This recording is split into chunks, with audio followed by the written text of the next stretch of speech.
good morning. This is story time on Grammy's Corner. And today we're going to read the tale of Peter Rabbit. Once upon a time, there was 4 little rabbits, and their names were Flopsy, Mopsy, and Cottontail, and Peter. They lived with their mother in a sandbank underneath the root of a very big fir tree. "Now, my dears," said Mrs. Rabbit, "one morning you may go into the fields or down the lane, but don't go into Mr. McGregor's garden. Your father had an accident there and was put into a pie by Mrs. McGregor. Now you run along and don't get into mischief. I'm going out."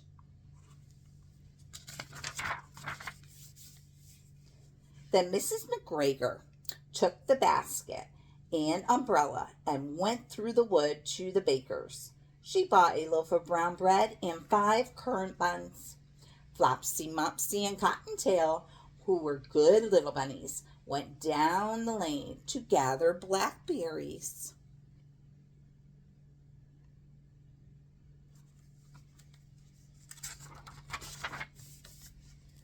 But Peter, who was very naughty, ran straight away to Mr. McGregor's garden and squeezed under the gate.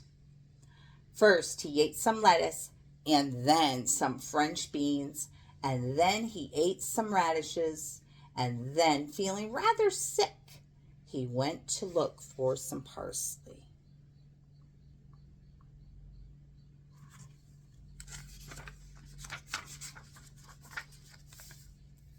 But round the end of a cucumber frame, whom should he meet but Mr. McGregor? And Mr. McGregor was on his hands and knees pulling out young cabbages. But he jumped up and ran after Peter, waving his rake and calling out, "Stop, thief!"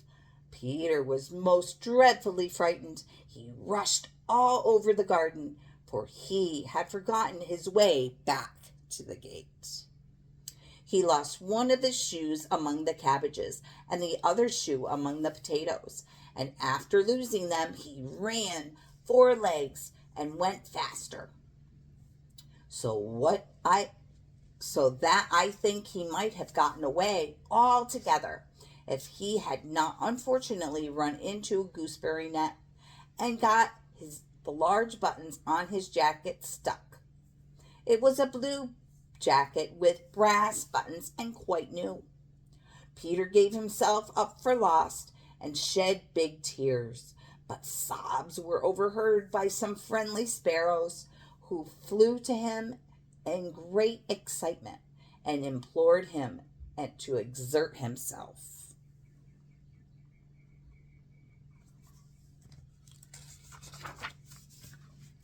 Mr. McGregor came up with a sieve, which intended to pop upon the top of Peter, but Peter wiggled just in time, leaving his jacket behind, and rushed into the tool shed and jumped into a can. It would have been a beautiful thing to hide in if it hadn't had so much water.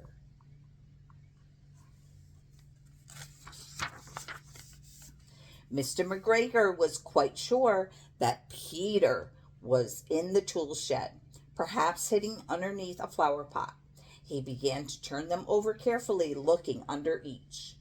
Presently, Peter sneezed, "Kerchoo!" and Mr. McGregor was after him in no time and tried to put his foot upon Peter, who jumped out the window, upsetting 3 plants. The window was too small for Mr. McGregor, and he was tired of running after Peter. He went back to work.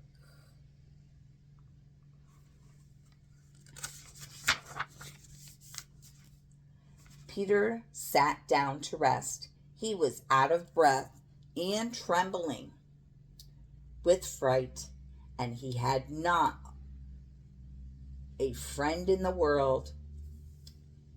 He was also very damp from sitting in the can, and after a time he began to wonder about going home.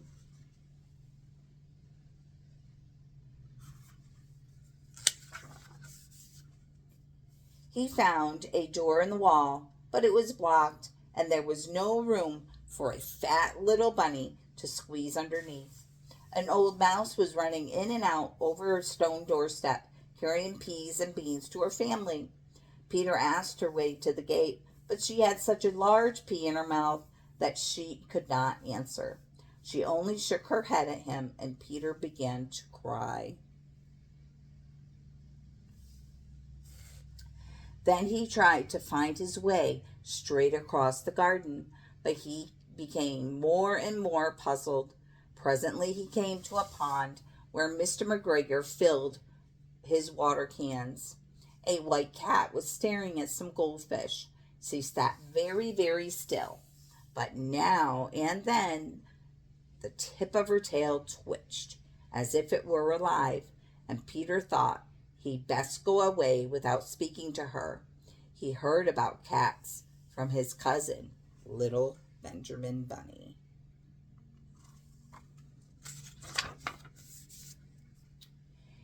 He went back towards the tool shed, but suddenly he heard close to him, scratch, scratch, scratch, scratch, and Peter scuttled underneath the bushes. But presently, as nothing happened, he came out and climbed upon a wheelbarrow and peeped over. The first thing he saw was Mr. McGregor hoeing onions. His back was turned towards Peter, and beyond him was the gate.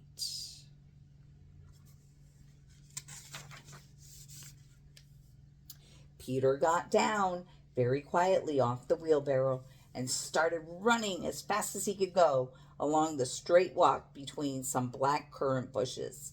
Mr. McGregor caught sight of him in the corner of his eye, but Peter did not care. He slipped underneath the gate and was safe at last in the wood outside the garden.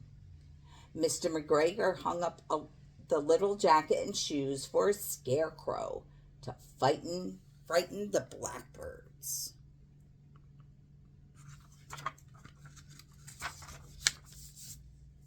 Peter never stopped running or looked behind him till he got home to the big fir tree.